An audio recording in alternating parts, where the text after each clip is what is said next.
Niko Bellic is arguably one of the best protagonists in the GTA series, but after GTA 5 came out in 2013, we really don't know what happened to him at the end of GTA 4, which is why in today's video, we're going to find out what happened to Niko after the events of GTA 4.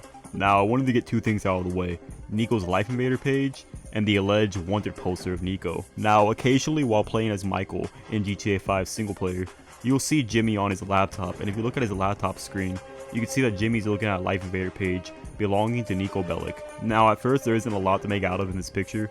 We do see he's friends with Roman on LifeInvader, which could mean that Roman is actually alive, which could mean that the revenge ending is canon unless Niko made a LifeInvader page for his dead cousin. We also see that he lives in Broker and that he's a cab driver at Bellic's cab service. Now, we do know that LifeInvader didn't exist in GTA 4, only in GTA 5. So this could be where Niko's life is prior to GTA 4. He possibly moved back to Broker and rebuilt Roman's cab company, since we know that by the end of GTA 4's story, Niko is rich because of the bank robbery that he did with the McCreary's. Now, as for this wanted poster that'll appear at random locations around the map in GTA 5, this is just an Easter egg. This is actually a wanted poster that was actually used for a real life promotion for GTA 4, so the developers possibly saw the picture and decided to use it as an asset in GTA 5, and it most likely doesn't mean anything.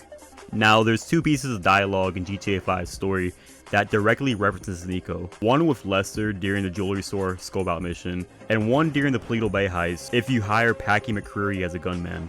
Buy ourselves an engagement ring. Oh, we're gonna need a crew. I can round up some of the old guys. There are no old guys. Moses, ironically, he found Jesus. All those Irish crazies, they mostly just disappeared. That crew from the south, they all went down.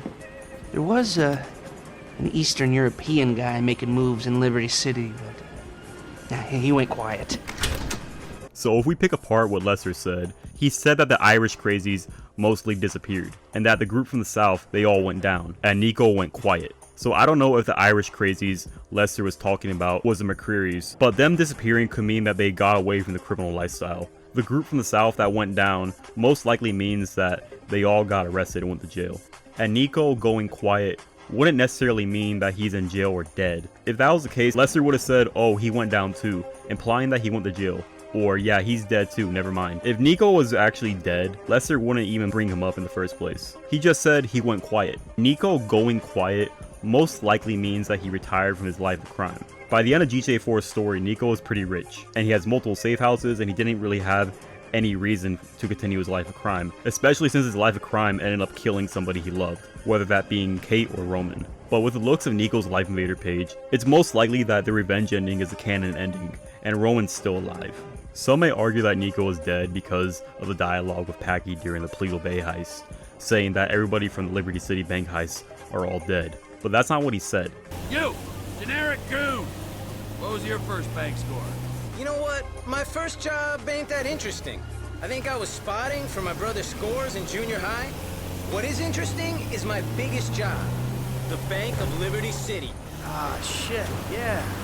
I heard you were part of the crew that took that down. I ran the crew.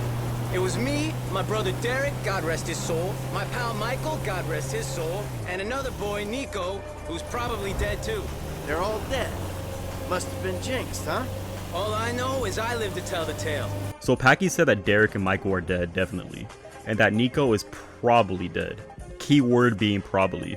But as I went over in my Why is Packie in Los Santos video, I went over how at the end credit scene of the Battle of Gay Tony, that Packie left Liberty City and moved to Los Santos because of his grief he felt over Kate's death. He doesn't have any ties to Liberty City once the events of GTA 5 take place, so he most likely doesn't keep in touch with anybody in Liberty City, even Niko. And if we go back to Niko's LifeInvader page, we can see that Packie is not on Niko's friends list, and he also hasn't interacted with any of Niko's posts. So just because Packie said Niko is probably dead doesn't mean anything. So in conclusion, the evidence shows that the revenge ending in GTA 4 is canon.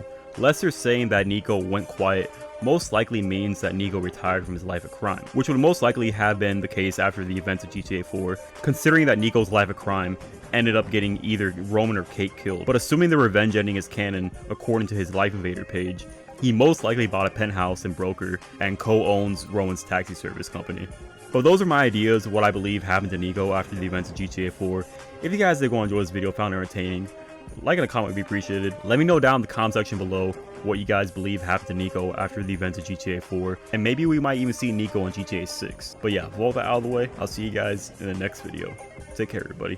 From Grove Street to Broker, they run the whole scene. Taking out rivals like they straight out of the dream. Money, power, respect, that's all they ever see. In this concrete jungle, they the ones who feed